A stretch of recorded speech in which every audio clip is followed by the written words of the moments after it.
Go.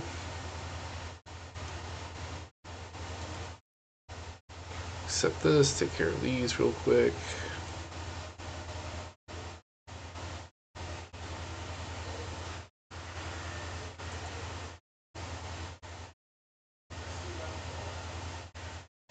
Give you a little sneak peek tonight what we're playing. Well, you could already infer what I'm about to play tonight, but some extra cards in the mix here.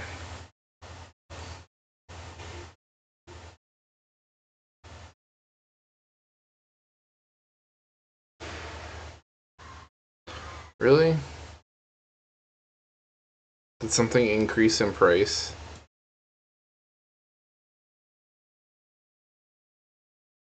What?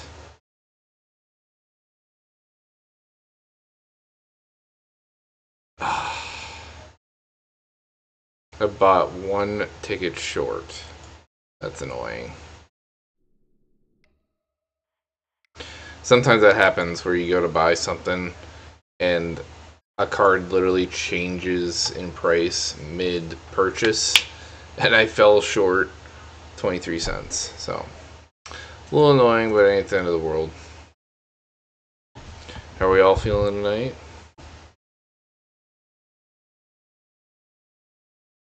I guess I should pop up the chat here.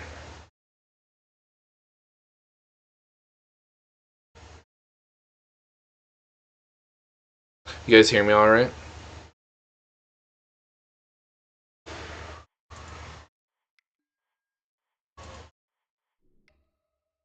Go back to here. Cancel this trade now because I'm short. Go back in here. I was trying to do this before we started tonight, but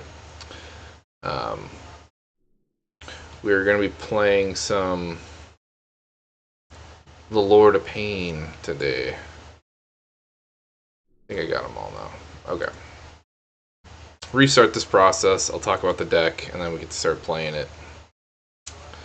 After I get this resolved.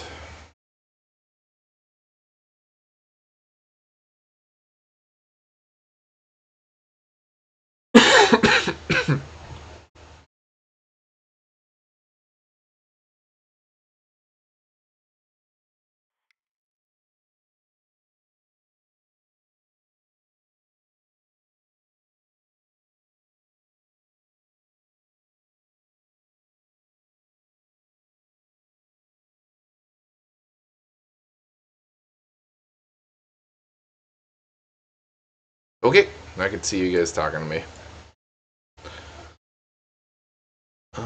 Get my VPN out of the way.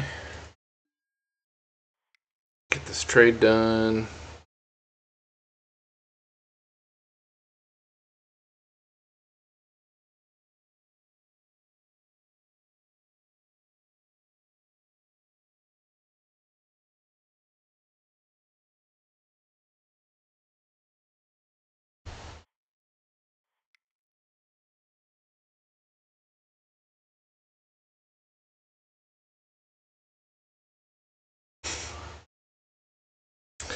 Do you guys like my screensaver?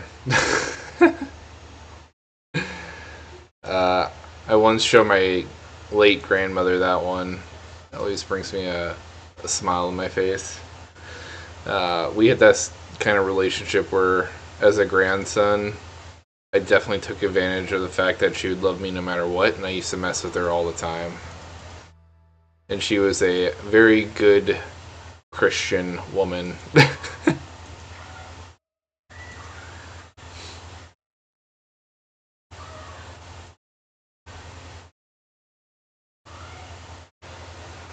I think it's fixed. Oh, here we go. Gotta update it. Sometimes. Yeah, alright, there we go. Now that's ready to go. Start playing as soon as I'm done talking about the list. Okay. Sorry to keep y'all waiting. Anywho. Lord Pain. Now, if you don't know what he does, Menace 5/5, Human Assassin. Although nothing about this guy conveys a human or an assassin. It's just a bunch of TV screens. Kind of makes me think of the screenslaver from The Incredibles 2. But denies your opponents the ability to gain life. And then whenever a player casts their first spell each turn, choose another target player that this does damage equal to that spell's mana value to the chosen player. Now, there's some drawbacks to this, in that it only cares about the first spell. So, ideally, you want everybody to be piling on and playing a spell on a single turn and doing it every turn. But that's not a realistic proposition. So, you could build this deck in one of two ways. You could build a slug deck and slog out the game really long and just incrementally inch your way to victory, which is the way I built it. Or I had another creative idea where you make the entire deck play at instant speed, but that would require you to play a lot of artifacts. And I played an artifact Rakdos list from MH3, and that was Imsker.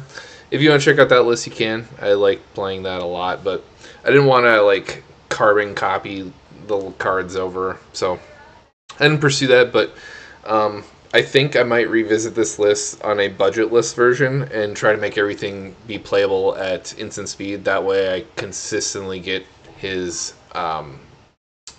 damage trigger off of just myself, and I just save my spells to play one in everybody's turns. And there are some cards that lend themselves nicely to that kind of strategy, like Unwinding Clock is good. You're in Rakdos color, so your only options for ramp is artifacts. Lends itself nicely there, and there's a ton of ways to give your stuff flash. At least 3 or 4, if I could recall correctly. There's at least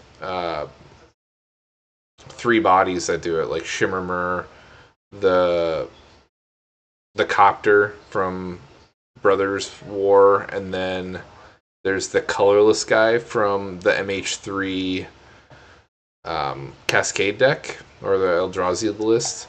And then you have Vedalken Orrery. So there's 4 off the top of my head, and I think that's actually all of them that enable you to cast artifacts or colorless spells at instant speed. And that could be pretty fun to try. So it's mostly why I kind of want to revisit and do that version. But for budget reasons, I kept this to be around $100, and we are gonna draw the game out really long. My plan is to make everyone discard their hands and force them to only be capable of playing one spell a turn, and that's how I will consistently get this trigger without like people getting around it by playing multiple spells a turn. Which, Vadmir. Trying to remember how that one works. I know he came out recently. That's the one where you drain people for 2 if they cast multiple spells, right? Or does it draw multiple cards? Yeah, Vadmir is kind of nice. It kind of lends himself to the strategy because it only triggers once per turn. Similarly, or it's not exactly the same as Lord of Pain, because Lord of Pain can trigger multiple times on a person's turn if multiple people play spells. But Vadmir would only trigger once. Lord of Pain could get multiple triggers. That's the only difference, but they are in a similar vein, I think.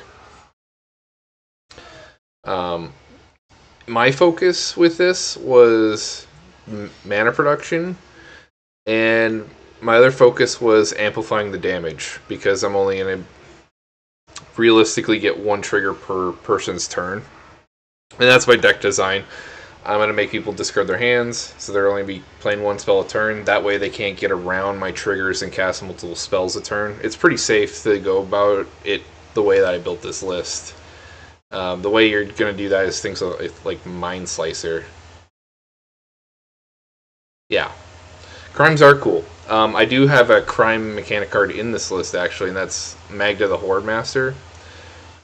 Whenever someone commits a crime, or whenever you commit a crime, rather, you get a treasure, which is part of our ramp equation. Yeah, that's pretty sick. Other ways we're going to make people empty-handed is Sire of Insanity. We're also playing Awaken the Erstwhile. We're going to be making people play top deck mode and forcing them to play one card a turn. Or one card in general. If they're going to delay themselves to avoid damage, that's also good for us. It's a lose-lose for them and a win-win for us. If they want to avoid their triggers, which I don't know why people would do that unless they're on death's door, that'd be the only scenario where I would see people saving their cards, but that's just generally a bad idea to avoid the Lord of Pain trigger. Who knows? Maybe the spells that they're trying to string together are really large. Maybe that's a pretty good excuse. Like, if you have a 13 drop in your hand and a 1 drop, obviously you're going to play the 1 drop first, so you soak 1 damage instead of 13 in that scenario. But, again, I built the deck, so I force people to only have 1 card in their hand. The other kind of sweet enchantment that enables that is Oppression. I've been playing this card a lot lately, even though it affects yourself, it's just effective at what I want it to be doing, and it's 30 cents. It's pretty sweet. I kind of got off sidetrack about like our main goal and focus is, but I'll talk about the other stuff that's pretty relevant synergy-wise. Fear of the Burning Alive. It's quite a significant fear. We're pretty well diversified in our card types. We got 14 creatures, 11 sorceries, 8 instants, 18 artifacts, 16 enchantments, 35 lands. So we should be able to get Delirium turned on. Once it does, non-combat damage gets doubled. Well, actually, it's not doubled, but it kind of acts like Chandra's Incinerator, where you could plink off people's creatures. So it's like the 2.0 of that, but it's not as good because A, you need Delirium turned on, and B, it doesn't have self-cost reduction. I considered playing Chandra's Incinerator, but I couldn't easily manipulate the cost reduction, because the idea is you cast a spell, deal damage to someone, cast Chandra's Incinerator after, and get that turned on. It's not a bad add-in, I guess. It just becomes really costly, because I think Chandra's Incinerator is also 6 mana. In that scenario, if I'm paying 6 for this, it's like, why not?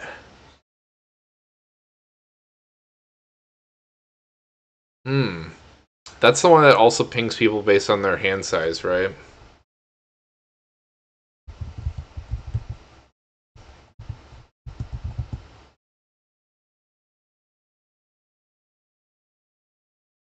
Yeah. Yeah, you could throw this in there if you really wanted to. It's in line. I didn't really pursue additional effects that ping people or pump people. I've only included things that increase the damage output, like Angrass Marauders, and I put a bunch of these in here instead. It depends on what your playstyle is and if you know your meta really well. I guess I'm taking a little bit of a risky playstyle where I'm just going to rely on my commander to close out games. It kind of functions similarly to like a Voltron list, where I don't have many other things that deal damage outside of him. I am running a couple though, like Burning Alive does damage, Heartborn Battler. I put this guy in here because he punches people for damage for casting spells beyond their first.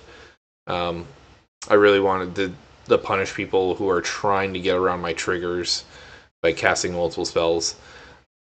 If I could have, I would have included the Rug from Baldur's Gate, but Unfortunately, it's not on Moto yet, so I couldn't put it in the list. But it's like an inverse version of what's it called? The thing that gains you life per spell. It's the exact opposite, and you could shoot people for 50 damage by paying 50 life. I don't know why I'm having a hard time remembering the name, but everyone knows what I'm referring to. I feel like I'm describing it somewhat. Oh, okay, yeah. No,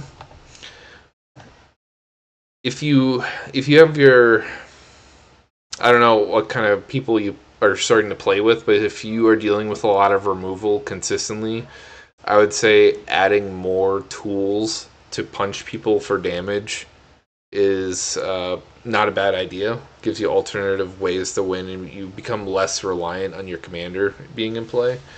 But the way I think of a commander is you'll always have access to it. It's not going anywhere unless someone like neuters it with like an oubliette or dark seal mutation kind of stuff. That's when you're truly SOL. But because black now has a lot of tools for dealing with enchantments, it ain't so bad.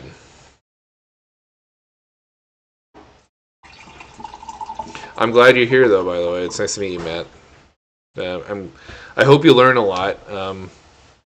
Being new to EDH, my main focus is to teach a lot of folks like you about interesting commanders and how to build them on a realistic price, and have some fun doing it as well. Because like when I go into this recording in my post production, I chop up the video so it's nice and like short and convenient for people to watch. I add a lot of fun overlay effects, and I call myself pop culture because I don't know if I ever told this story to my viewers. Actually, I'm really big into movies. I'm a big movie buff kind of guy, and I like to splice in movie clips as jokes with whatever it is I'm talking about.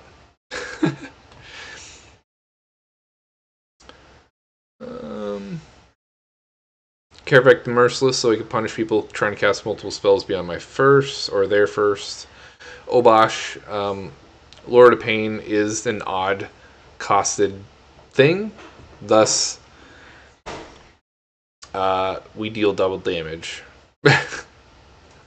Yeah, Aetherflux, thank you. Is that a loss for words?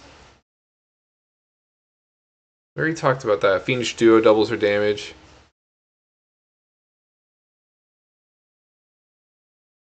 Ah. Yeah, well, the low tier decks are actually really well designed. I've not heard a lot of bad things about them personally. I bought them and I immediately took them apart. I'm pretty terrible. I I like to optimize my decks even when I'm on a budget, so I just can't help myself. Let's see. We talked about Sire Sanity. That makes you discard cards on your end step, your whole entire hand. So great for what we want to be doing. Kroxa is like a recurable discard thing. Only it's one-sided. Doesn't affect yourself. And he's a scary body. And I'll be loading up my graveyard. A little bit of a non-bow with Fear of Burning Alive, but I like it too much. I always have fun playing Kroxa. One of my first like competitive Rakdos lists I ever built was actually a Kroxa list, so it's a bit of a pet reason that it's in here, rather full-on synergy desire piece, but it fits the bill of what I want to be doing. Sour Discord. It's a weird way of doubling your damage output. You choose two opponents. If you hit one of them with the Lord of Pain's trigger, you also hit someone else. And it's a body the stuff aggro out, which you'll probably be dragging a lot of unwanted attention to yourself, because you're punishing people for just playing the game. And no one likes to, take damage for trying to play. But if there's a reoccurring theme on this channel, it's that I like to put a lot of people in tough positions and drive people a little batty, I think. I haven't made someone get too angry in my random game lobbies in a while, so hopefully tonight we don't upset too many folks. Free running, which is kind of okay. Jasper Flint's pretty sick. Yeah, you just steal. Now Jasper Flint was someone I avoided because it's a theft deck that takes a lot from a single person, and if that person scoops, all your efforts go up in smoke. That's just what I'm very. When I pick a theft commander, I specifically want to be able to control how much I take from people, just so I could avoid that from happening, because it could cause you to lose the game. So my strategy for playing theft decks is I take a little bit of everybody from everybody, and then if someone scoops, my entire game plan isn't ruined, and at the same time keeps people playing. You just become again enemy number one the moment you start taking multiple things from someone, which is what Jasper Flynn does. These are some of my all-time classics. Since you're new, Matt, I prefer and I recommend new players that you try to get the most bang for your buck and go as low to the ground as you can CMC wise. And you want flexibility and you want things that take up multiple slots, if that makes any sense. So like Mizium Mortars is an example of taking up multiple slots. It counts as both as a single target removal spell, and then if you cast it on its overload side, it's a one-sided board wipe. So it counts as a board wipe slot. And that lets you open up more space for synergy pieces, if that makes sense. Efficiency matters too. It enables you to cast multiple spells a turn. Preferably when I go for removal, I like it to be 2 mana or less, and I like it to be instant speed. But sometimes beggars can't be choosers. And the reason why I like things to be at instant speed is because as you play with more and more competitive people, interacting with opponents on the stack becomes more important. Let's see, what else? Card advantage is also something that's kind of significant to me, where I only want to be investing 1 mana per card I see, i.e. Sign of Blood sees 2 cards for 2 mana, and I try to keep that rate as much as I can. There are things that I try to avoid, like Phyrexian Arena is a good example of, I'm playing it here because I'm playing on a budget, but I generally stay away from these cards because it's really hard to make a comeback when you're seeing 1 card a turn when you're 10 cards behind the person that's in the lead. Normally, the person who's seen 10 more cards than you is probably winning the game. If you ever notice that, just look at how thin their deck is or how thick their hand is, and that's a good indication that you're behind them. And drawing 1 card in upkeep is not good enough versus Sign in Blood will close that gap much better, even though it's a one-off effect. You'd be surprised. Plus, the game is getting faster. There's less turns. Again, these one-off effects at efficiency are more effective than Phyrexian Arena. But I needed to get my card advantage count up higher, so played Phyrexian Arena. Impulse cards and like Ren's Resolve and Reckless Impulse. My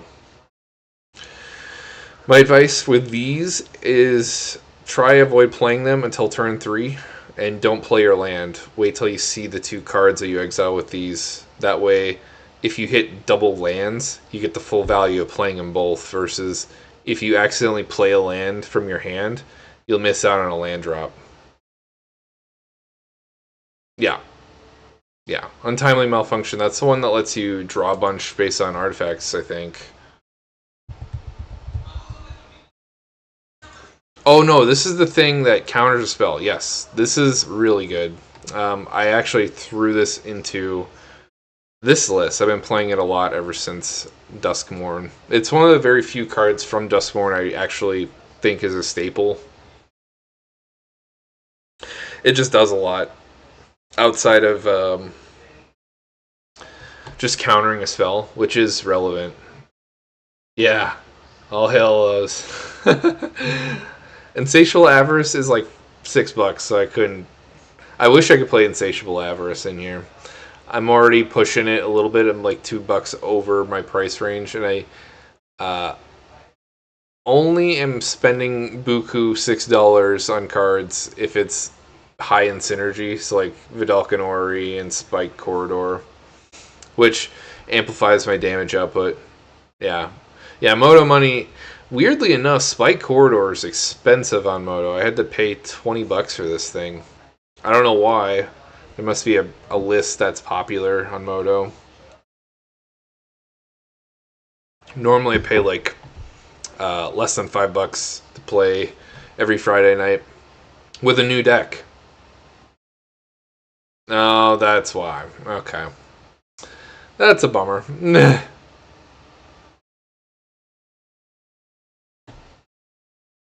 These are all instant removal spells and timely malfunction. We talked about that.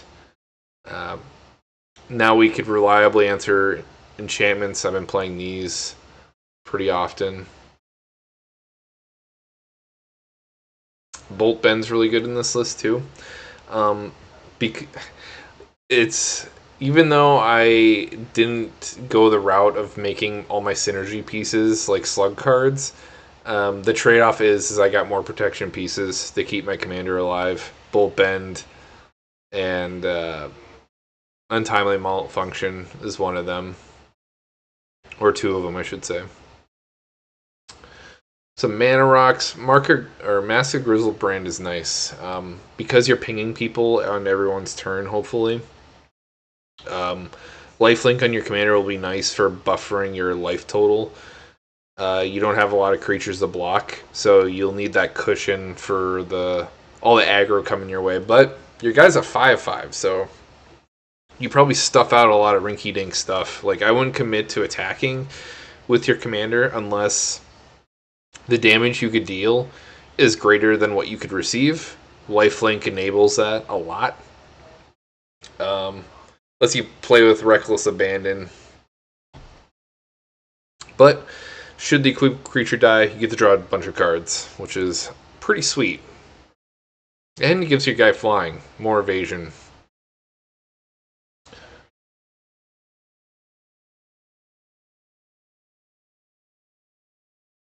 Yeah, I still run both. But if you only have one slot, I guess I always suggest play the cheaper of the two. Keep your curve low, makes your game more consistent. But I like them both. Basilisk Scholar for life gain. I'm not going to talk about the Mana Rocks, or like, we all know what they do. They're just here to smooth out your middle game. Champion's Helm, protect your commander. Same with Lightning Greaves and Swiftfoot Boots. Grafted Exoskeleton's a fun card. It cuts the damage you have to deal to people by 3 force, because it only takes 10 poison counters to kill people. Obviously, that means I have to do 30 less damage to everybody else. It saves you a significant amount of time.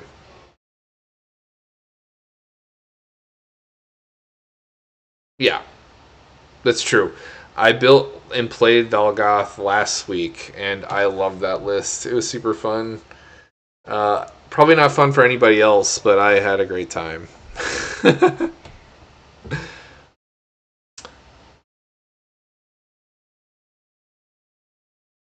Whip of Erebos.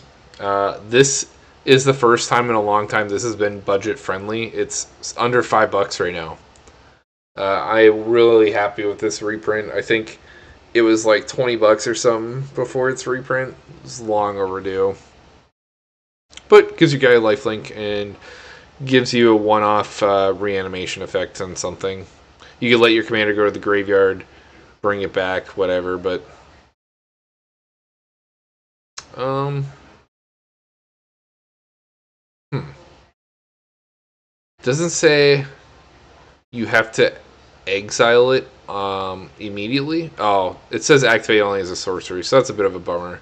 I was gonna say you could activate it on the next person's turn, but since it's sorcery speed, never mind. But still good. We all know what Verdalcan Orrery does, but gives all your stuff flash, so you can play your stuff on everybody's turns. Yeah, my buddy Neo, he was talking about the black spells that could blow up an enchantment enchantment or creature. There's two of them that I'm running in this list that he has a hard time paring down. And he asked my input of what he should play, but the discussion was about Feed the Swarm, which drains you life, but it's at sorcery speed. And the other one was the new card, Withering Torment. That's what he was referring to.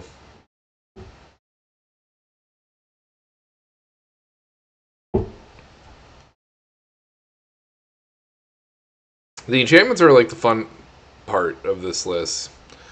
Greed's really good card advantage. Virtue of Courage. Yeah, I don't know why. I kept my CMC nice and low, but that's consistent for me, and I know it's consistent for you. I never go over 3 CMC unless it's for a very specific reason. Like, my colorless list is definitely over 3. But most of the time, I'm like between 1.9 and 2.4 pretty consistently. And that's just so you don't have too many clunky cards in your hand. If a card's stuck in your hand because of CMC, it's a dead card. I want to be able to play the cards the moment I draw them, and it gives you options when they're cheap. If they're too expensive, then they're useless to you in the early game. Again, got a little sidetracked, but Virtue of Courage. Every time I get a chance to play this thing, I'm super excited. 2 mana removal for a little plinker effect, but it's a really sick card advantage piece where whenever a source you control deals non-combat damage to an opponent, you may exile that many cards from the top of your library, and you can play on this turn. Now, most people avoid these like impulse effects because you're locked into only playing them that turn.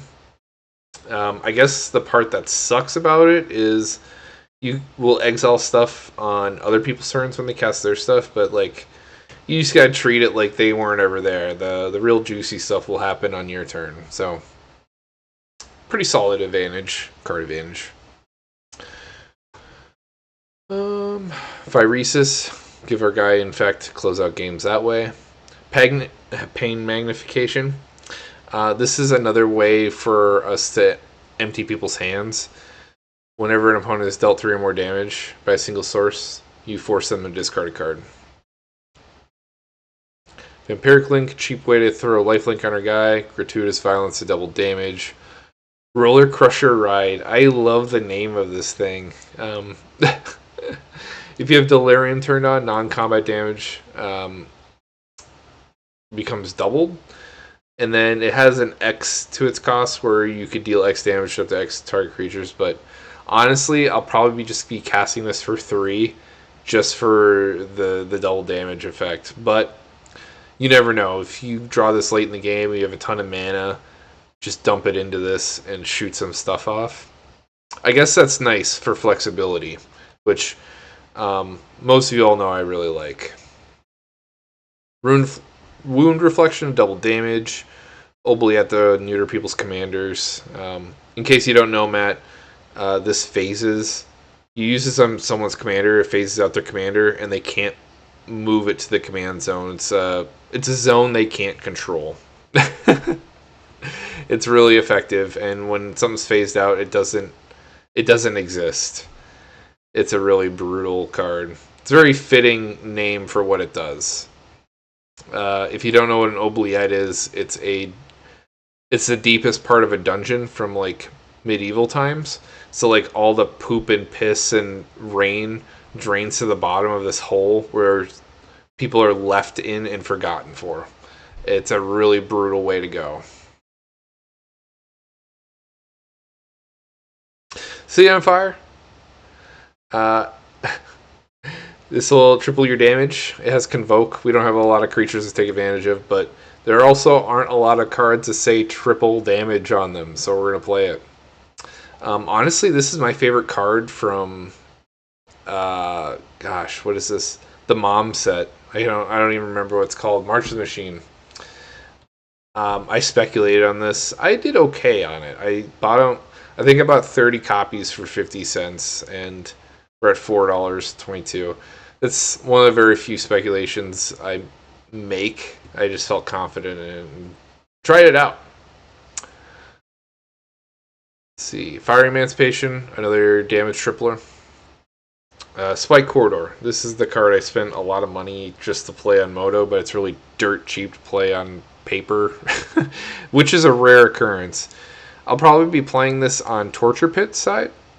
If you deal damage to someone, it acts like Torbrand. It's just nicely costed. Like Torbrand over here is triple red pips, which can be kind of taxing, versus this is one red pip, 3 colorless, so it's much more generous.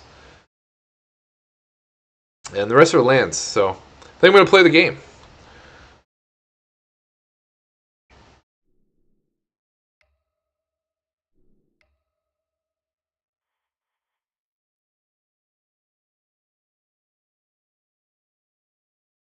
Yeah, it's true.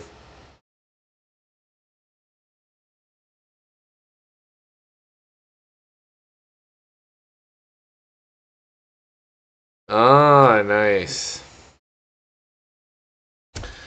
Yeah, there are a couple of ways you can. There's not many anymore. Like back in the day where people couldn't elect zones where commanders went. That was probably like Pinnacle Commander. I think that was a good rule, and I kind of miss it sometimes, but it does create feel bads for people that can't really manage their emotions too well. Oh, the Dream Crusher is on. Every time I see this guy, I jump in his lobby with my commander or my CEH list and try to piss in his Cheerios. But people are here to watch me play this deck, so maybe later, if he's still on here, we'll play him and try to ruin his night.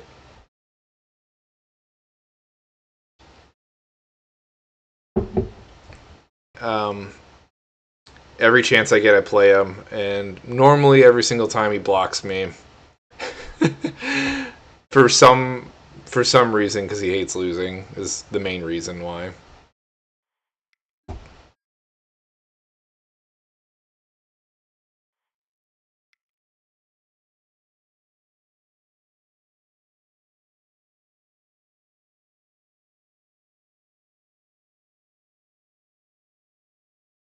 Hmm.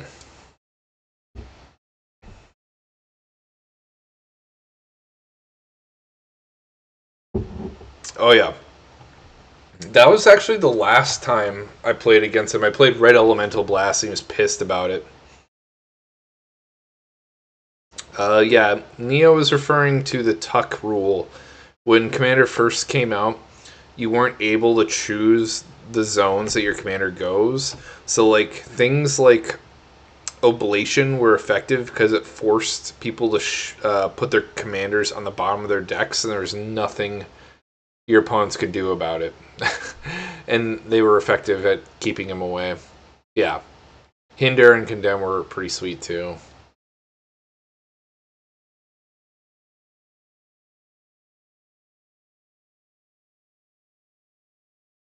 Chaos Warp was still really damning too.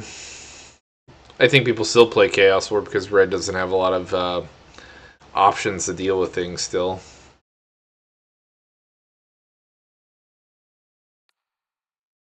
Here we go.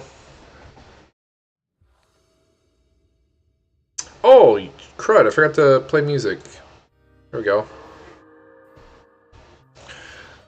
Just listen to me talk, and we didn't even have my jazz playing.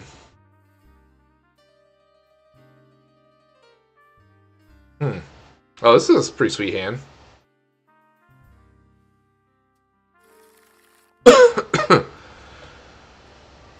Yeah. I like my hand. I got 2 card advantage pieces. I don't have any ramp. I guess I have Dark Ritual. Yeah, that's fine. We'll probably see some more cards. Well, we'll definitely see more cards. At least 4 between Sign and Blood and Reckless Impulse. We are against the Wise Mothman. We played against one last week. I wonder if this is the same guy. And, Gev the Scaled Scorch. Oh, I'm cutting off the 7 card. Which way do I need to lean here? Let's see. Oh, no, just my whole chair. Yeah, it's Dark Ritual, sorry. Okay.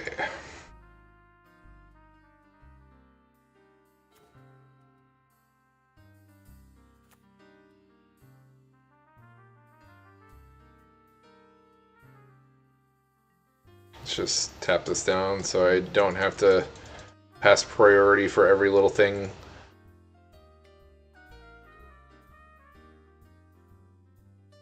Yeah, Matt, since you're new to the game, I will warn you that Moto is got a steep learning curve.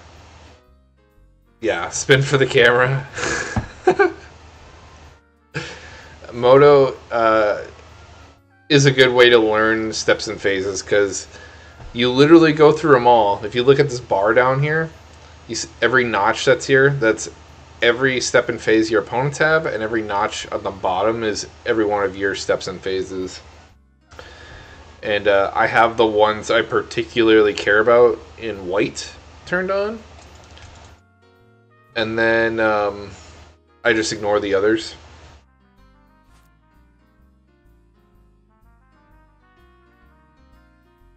I am a huge fan of Gyruda. Although he won't have many good hits with me because a lot of my creatures, for the very few that I'm running, are odd costed. And I don't know if this guy will get a lot of value from his creatures. Can be playing a lot of small rinky-dink stuff.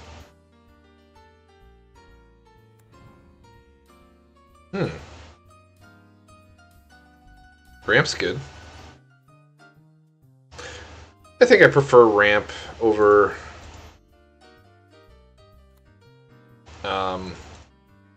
seeing cards right now. I got plenty to play with for the moment. I'm in no rush to drop these yet.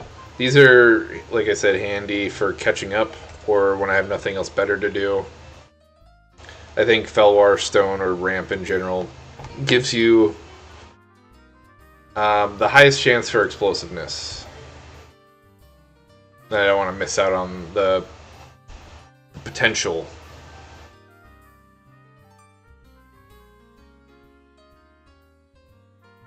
Oh, okay. Alright. Then you know a lot of the rules already. My bad, Matt.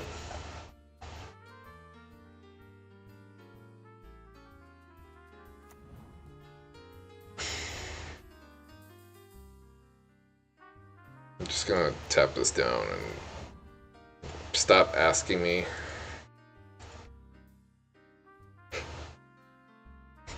I am a huge fan of Gyruda. I play Gyruda competitively. I call it my slot machine deck. Though it's a clone deck where all I do is try to steal everybody's stuff and or mill people to death. It's very unique because it has like 4 or 5 different ways of winning. Which I like. I like versatility in the deck too.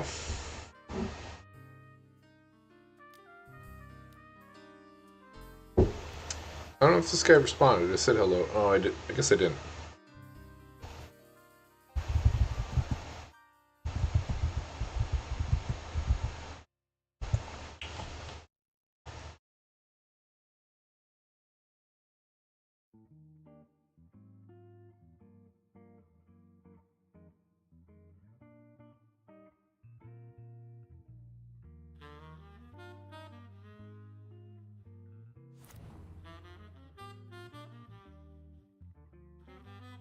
Yeah.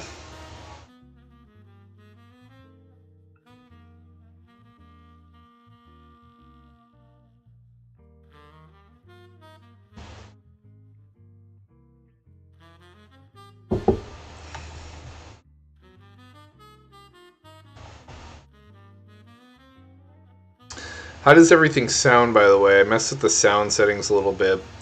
I think my next step is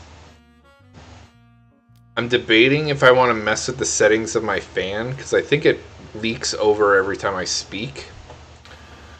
I wonder if I could dampen it while at the same time keep my CPU cool. I don't know if it's worth the risk, just so I could, have clearer audio. Like when I'm doing the live games and they're uncut, everything's unfiltered, versus like when I do the edits in post-production, I take all that out. You can't even hear the fan going. Hey, I like Heartless Summoning too. I play that in that list. So his commander will be down next turn. In that case, yeah, I did gate the mic, but like I said, every time I speak, the gate goes down, and then you pick up the fan with it.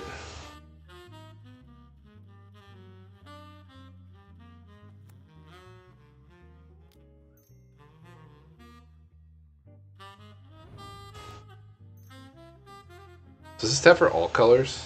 Well, it doesn't really matter.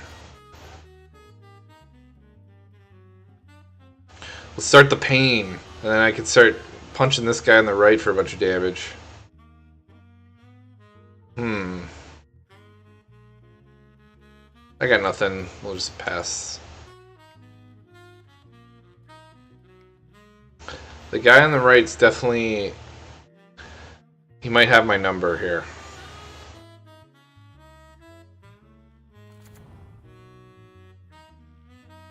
Huh. This guy is kind of cool. Metamorphosis Fanatic.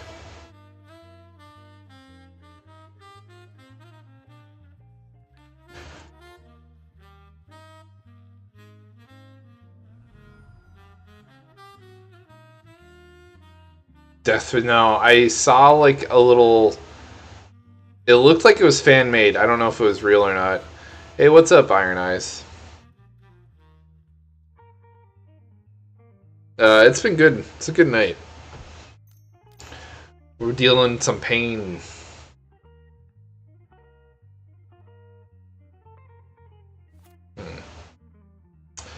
In terms of echo, I am in a narrow corridor.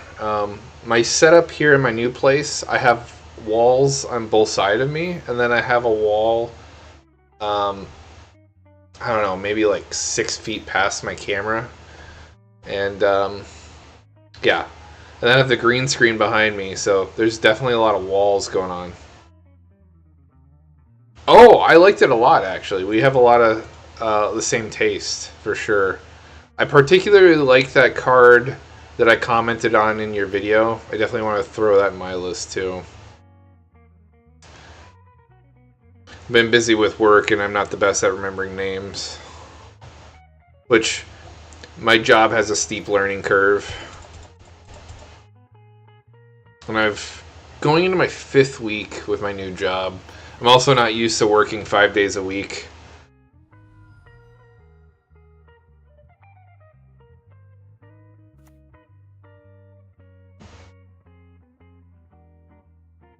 If he plays the commander, I'm shooting him for 6.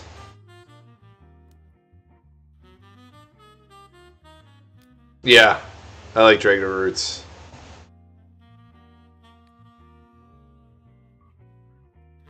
Oh, I have to shoot someone else.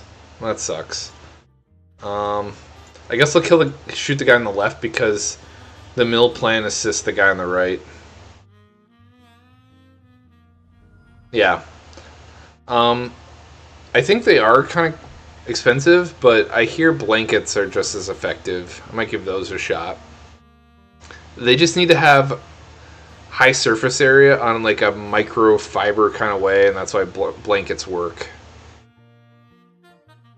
Hell of a lot cheaper than those panels. Ooh, that's a blowout. Hit Massacre Worm.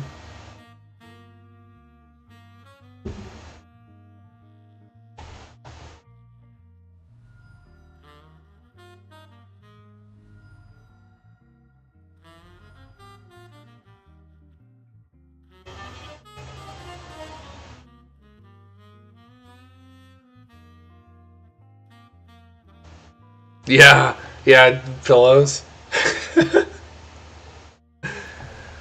Oh my gosh. Yeah, this guy's got a lot of tools at his disposal. Tides Found Tyrant. Well, this game's gonna be really short.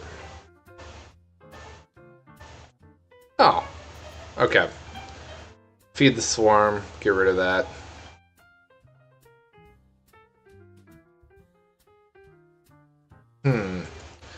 I don't know about that one, but I'll give it a shot.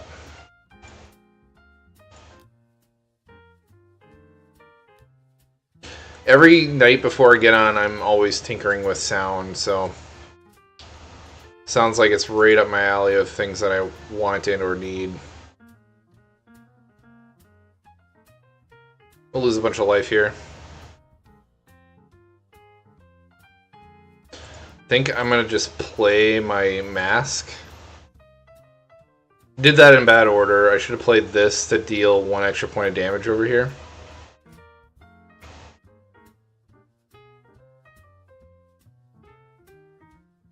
If we lose by 1, I'll know why.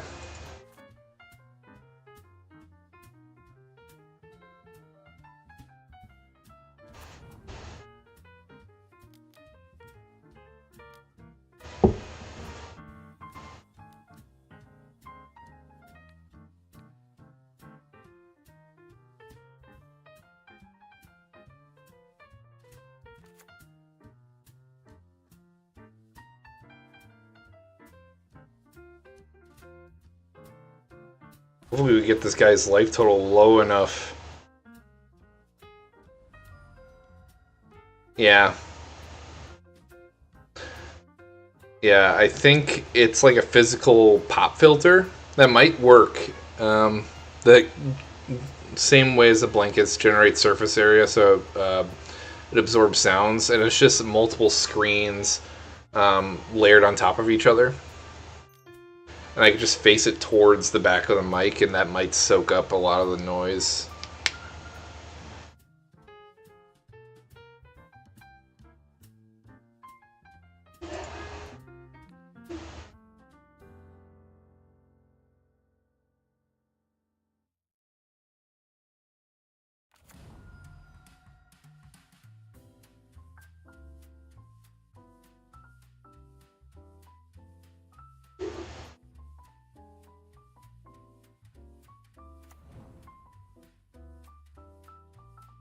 I imagine a lot of this is coming my way.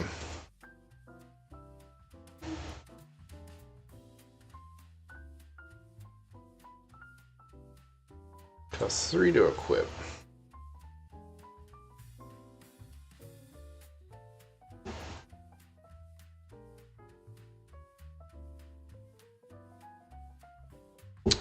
Reanimating the stupid Tides Found Tyrant again. Well, that sucks.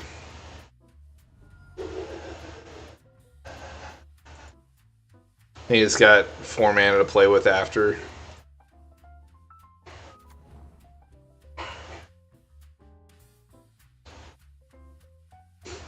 Although, if he bounces this back to my hand, it's whatever.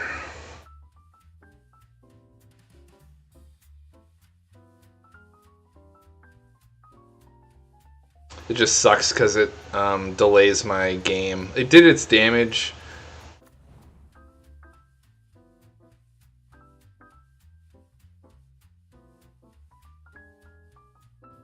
But now he kind of like time locked me. I have to reinvest all that to get this down.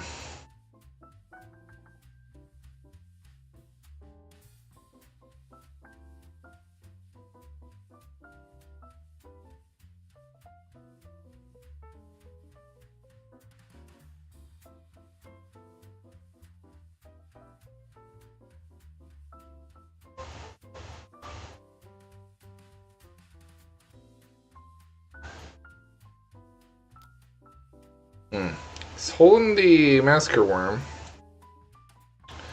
I guess he's a little nervous with his life loss.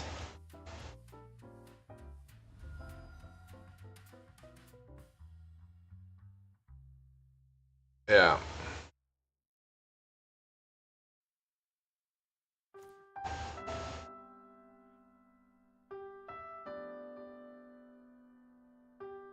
Ooh. That's pretty wild that they could do that live in recording. In my opinion, that's kind of cool.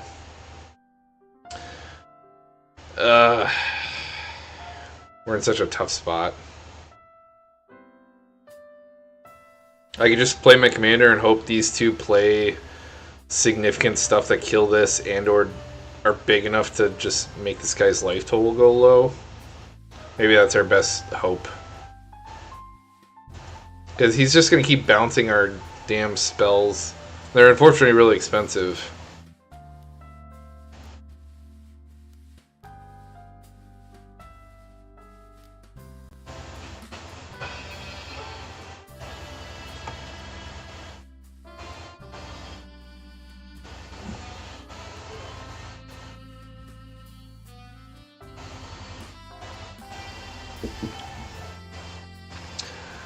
Yeah, I want to get a chance of maybe killing this guy because I mean, it's a good amount of damage. At least this does 4. Cast a spell does extra damage, and maybe this guy could do some more damage. It's a long shot.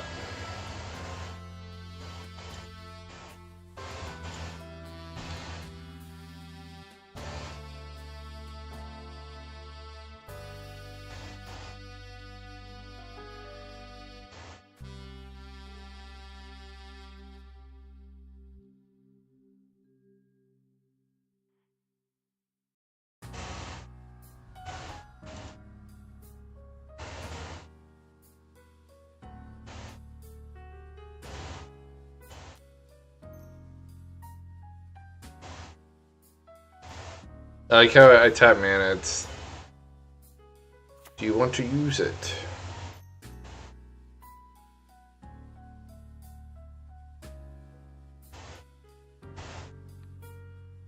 It's hoping for something a little bit bigger.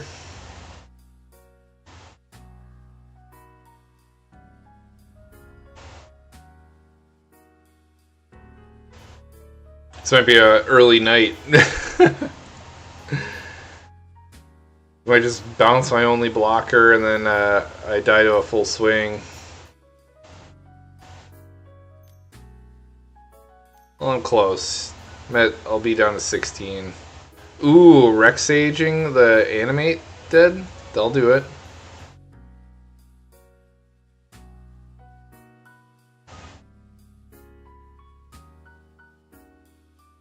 Yeah, that's my fan, unfortunately.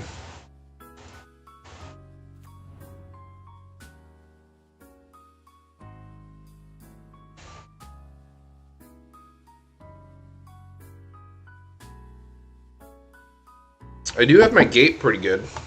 Or it's fairly high. It doesn't... Yeah, maybe that's why too. Let's take a look at OBS.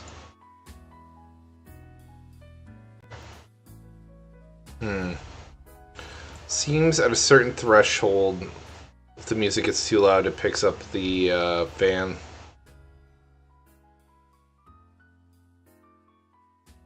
Yeah.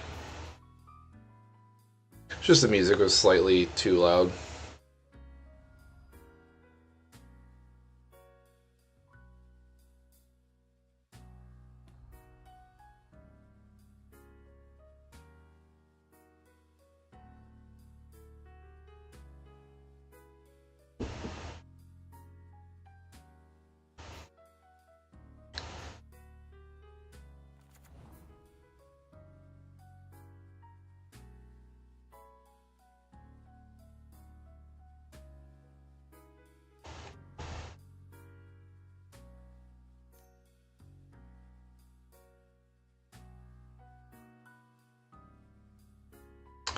Yeah, I don't know either. I'll have to look it up. There has to be a way that I can mitigate it for sure. I've been, like I said, every week I look up a little something new about audio, and I do make efforts to make it as non-existent as possible. Oh, he's really gripping whatever is in his hand. Oh, he just wants to flicker his thing and kill a bunch of stuff.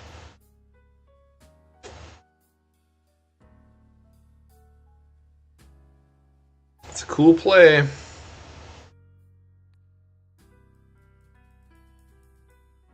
And it, like, these triggers, I feel bad, but I'm only hitting the guy on the left because he's milling us and he's fueling his graveyard to have more toys to play with. That's the only reason why I'm messing him up, or messing the guy on the left up a little bit.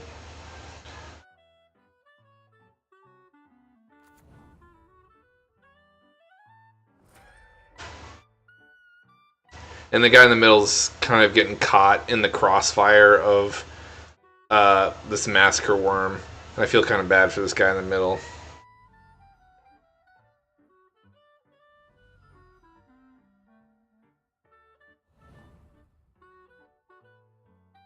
Oh, we got 2 triggers this turn. That's pretty fun.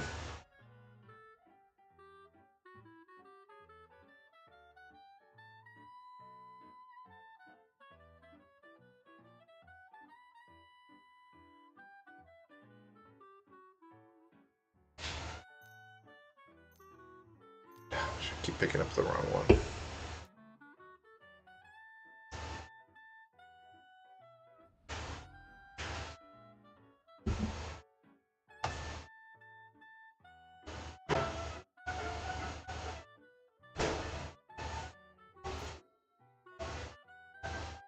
Oh, his life total's so low.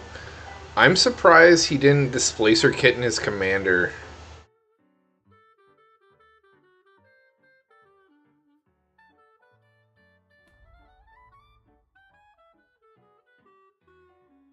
And mill and try and reanimate something.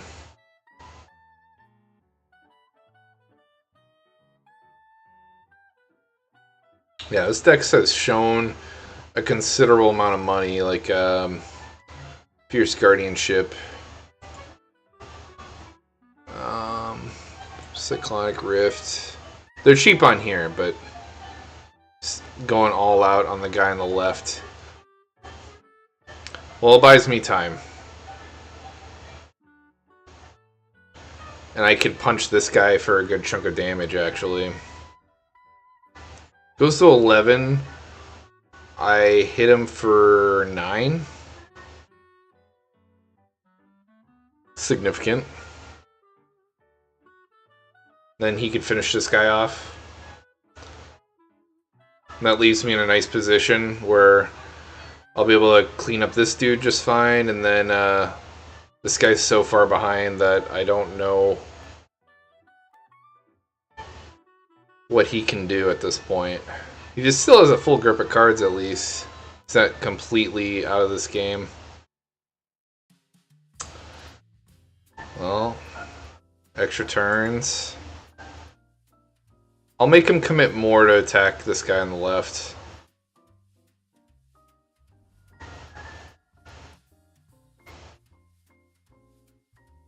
Cool. I'm pretty sure Tide's Fountain's coming back. Or maybe it's Consecrated Sphinx.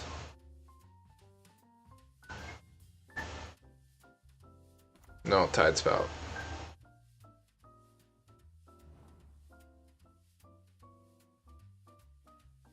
And he gets an extra turn. He's got, God, these lifelink. This little guy has saved his ass this game.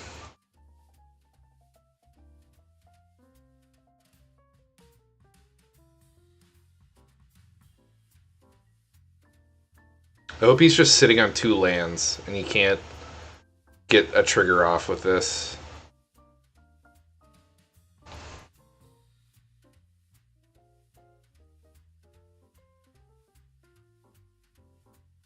But he still gets to pad his life total, which sucks.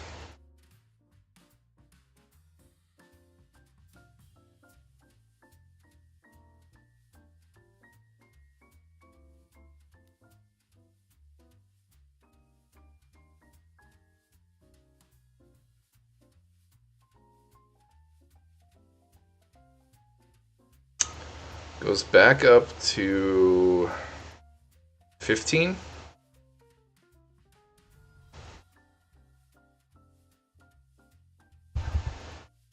Hopefully he doesn't have another extra turn spell in his hand. That was a pretty good rip off the top. He definitely didn't have this. Yeah, why don't you heal from the lifelink? It's my commander, baby. You don't get to gain life. I actually forgot about that. I was so upset about him gaining life, and then I forgot my commander actually doesn't let people gain life. That's funny. I don't even read my own cards. As soon as he said, why don't I gain life?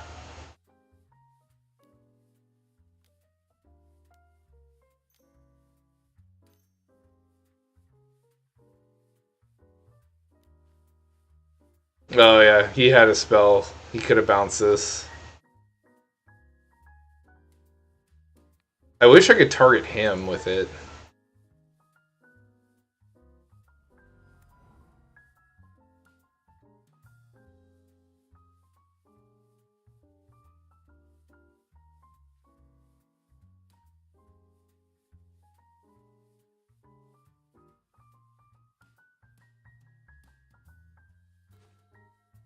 Ooh, Bolt Bend's perfect. Now when he goes to bounce one of my things, I bounce one of his things instead. And I get to do a bunch of damage at instant speed. Couldn't have asked for a better card.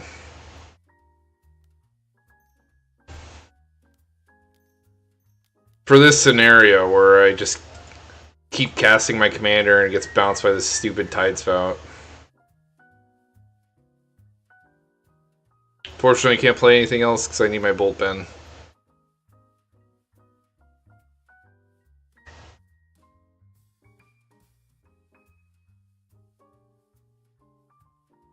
And then he might be so low from just cast triggers that he might not even survive to a combat. Or it might prevent him from being... I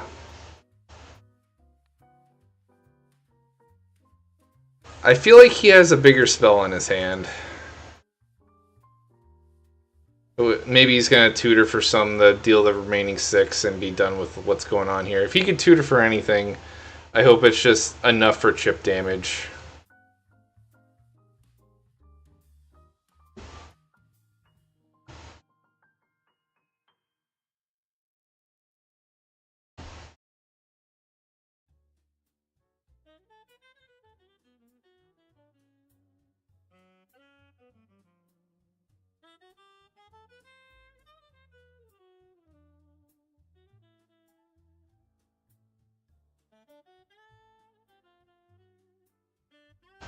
Yeah, if he casts anything, he takes damage from my commander, and then I could Bolt Bend to deal the rest and finish him off. We're in good shape, actually.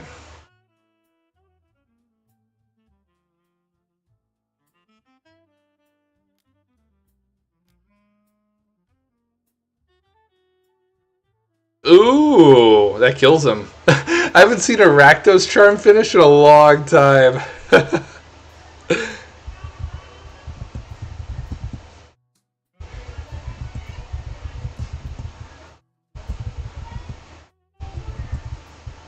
That's hilarious.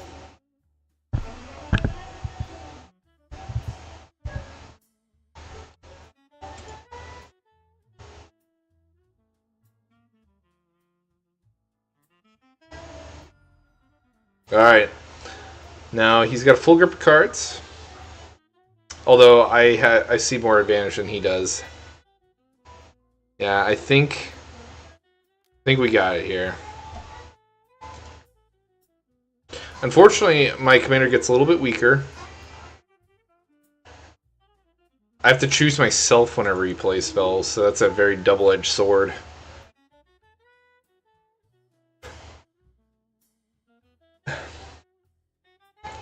Shoulda, coulda, woulda. I don't know if you can see the chat. I love it when people make up excuses for their game. We're at 1v3 and I would have won if I didn't misplay. Didn't happen.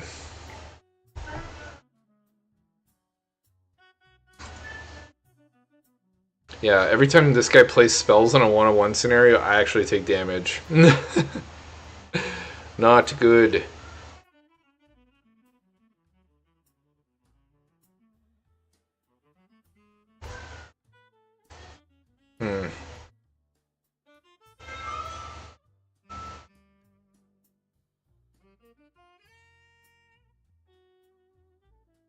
Guess I play the Thrawn? Or do I want Torbrand instead? I just have so many pips that my Thrawn doesn't even do much, unfortunately. Helps me pay the cost of Torbrand and maybe an Impulse. Do I have enough? I don't have even enough red for both Torbrand and Impulse. And I need a red for Bolt Bend. So Torbrand's off the table.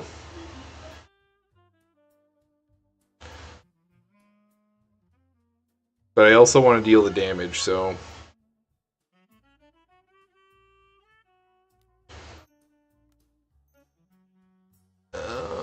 we just need one red up.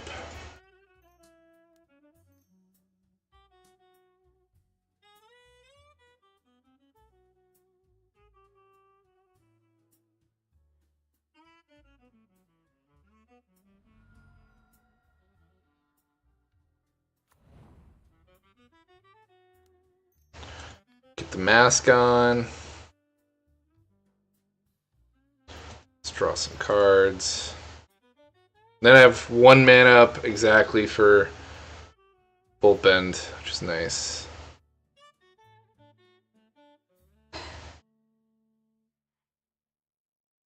Gain some life back. Ooh, that was a nice turn. Pretty happy with that.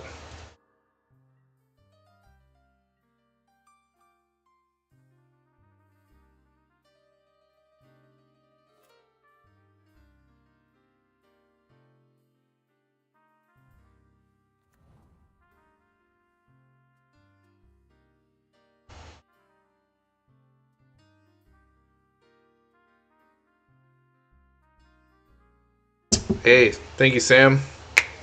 Glad you're here. I hope you don't mind the audio issue.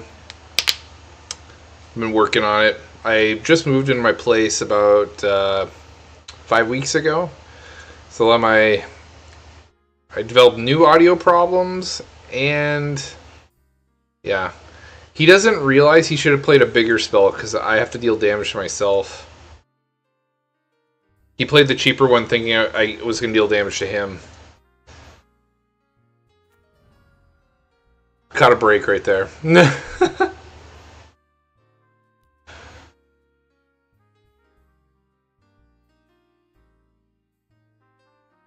Oh, he's desperate.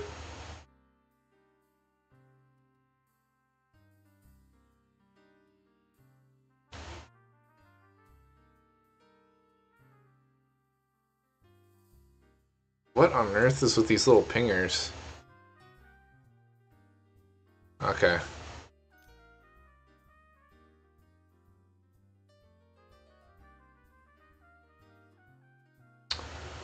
I'm okay with this.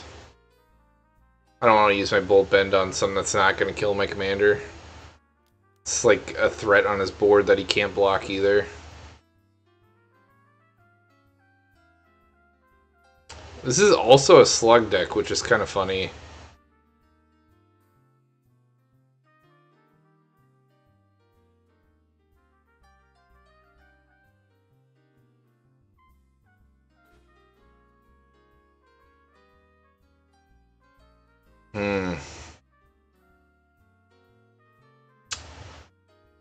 Well, play Awaken, go to 0 cards.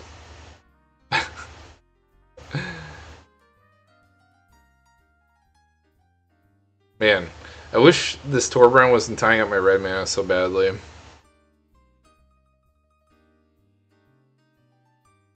I just like the assurance from. I guess I'll have Charm or Rakdos Signet over here, so we'll play the Torbrand. Put him in a bubble.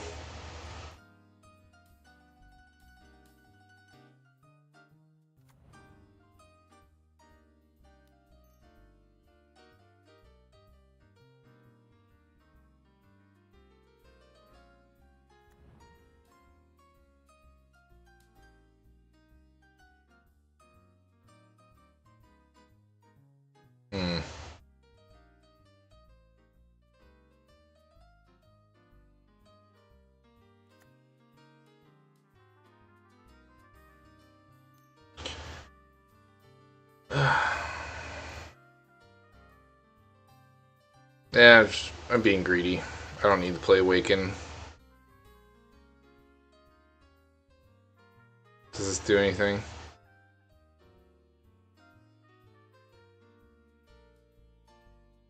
Yeah, we're attacking. No fear. Have to block with 2, baby. Menace.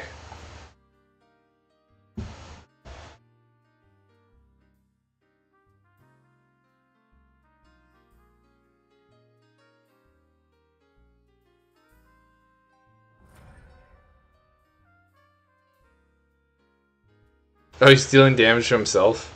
What a funny dude.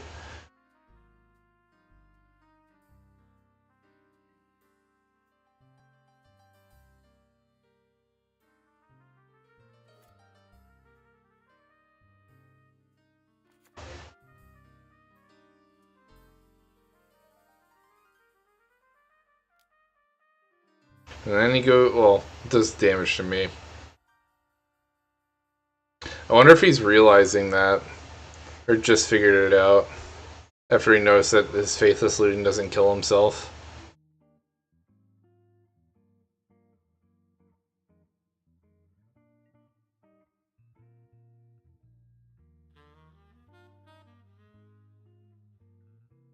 Oh, okay. We'll just play a spell and call it a night.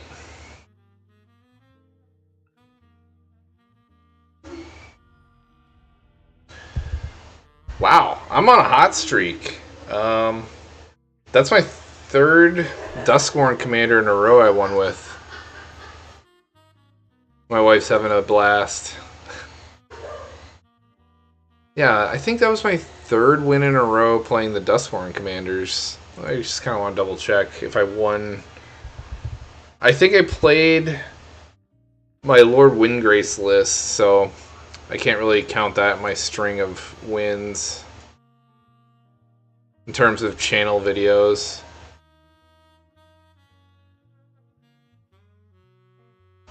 Yeah, I'm on a bit of a hot streak. I haven't uploaded the Valgavoth gameplay yet. It takes me a lot of time to edit those down, which is unfortunate. I wish they got more views because I put so much work into them, but what can you do? I think people are more drawn to the deck construction lists because they're more educational, they're more helpful to new players. So I understand. And like the gameplay, it isn't pretty, but I love it for how cheap it is. It's why I could play a different deck every Friday night for all of you to see. It's nice meeting you, Matt. Thanks for subscribing, Sir and Sam Wall. Thanks for hanging out with me, Neo and Iron Eyes. Let's see, am I missing anyone else? Fearless Litter, thank you for joining me. Hope you all have a great night. Everyone take care. I'll see you next week for the final Duskborn Commander, which is actually my favorite. It was the Enchantress list. Yeah, got the least votes, but I was looking forward to her the most. It's a 5-color Enchantress. But that'll be next week. And then after that, one of my new members made a deck request to me to play the green-white soldier guy from Doctor Who. See y'all later. Have a good night.